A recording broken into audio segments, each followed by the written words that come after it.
Dan Proft said that you violated the campaign finance laws. He cites to contribution. He says your campaign received from William Goodyear last week. He's the chairman and CEO of Navigant Consulting. Sam Skinner contribution. He's on the board of directors, Navigant Consulting.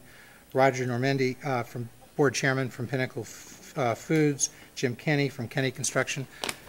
Prof says it's clear, and there's documentation that all these folks do business with the state of more than $50,000, and they can't doing that business. They can't. I think it's under what was House Bill 101, the pay-to-play legislation. They can't make contributions to people running for governor.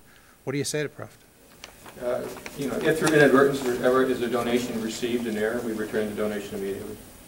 Well, do you know when people give money?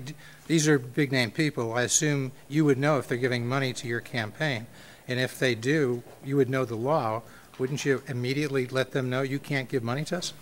If a donor who is ineligible donates, and that's discovered, it's returned immediately. But have you told these people that then? Yes, we provide compliance information. No, I mean, have you told these people they can't donate funds to you and you've rejected these funds? If through inadvertence a donation is received, we return the donation. Have you looked at these ones specifically? Like, do you believe that there's a problem with these ones that he cites under the law?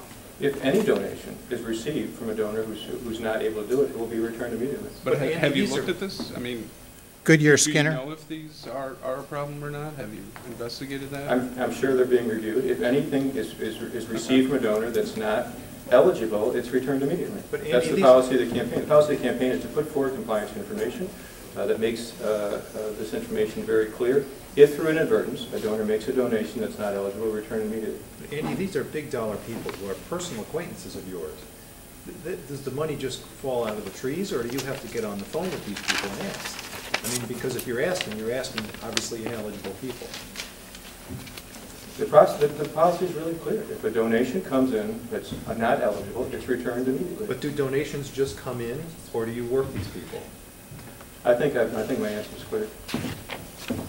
Devin? When you were chairman of the state party and you were meeting with some of the folks that are considering statewide runs for office, did you ever, as someone said, use that as a reconnaissance opportunity to sound them out about who they were going to be raising money from or what their strategies were going to be with an eye towards your own possible statewide run?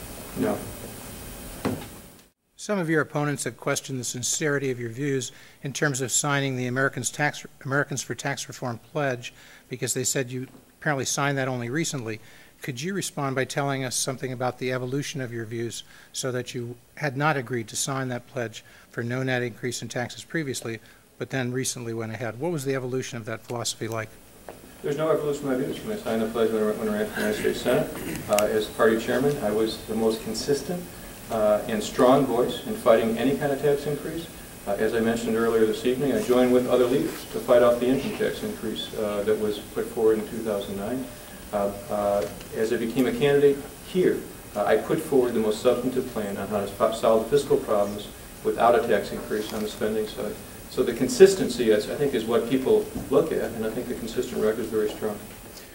Is there a $10 billion deficit now? And if so, since you wouldn't support any increase in taxes, could you summarize what those $10 billion or that $10 billion in spending cuts would look like? You know, I think one of the problems in Illinois is nobody really knows what the scope of the deficit is. Is it $11 billion?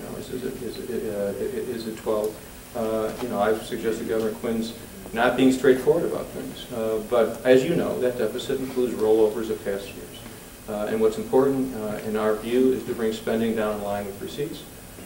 And we would set spending at receipts at about $27 billion. We ran the state fine in 2006 at that level, and population is pretty much the same as it was then. We feel that can clearly be done. What do you think about Dan Proft's "I was born for a child" line today? I thought it was inappropriate. Why did you think it was inappropriate?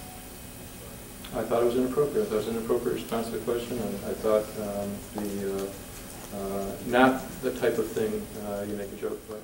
What about his response after that to say he was the only one of the 7 candidates that has a well-thought-out plan to give scholarships to low-income minorities or parents of low-income minorities so they can, like more wealthy people, exit failing schools and go to the school of their choice?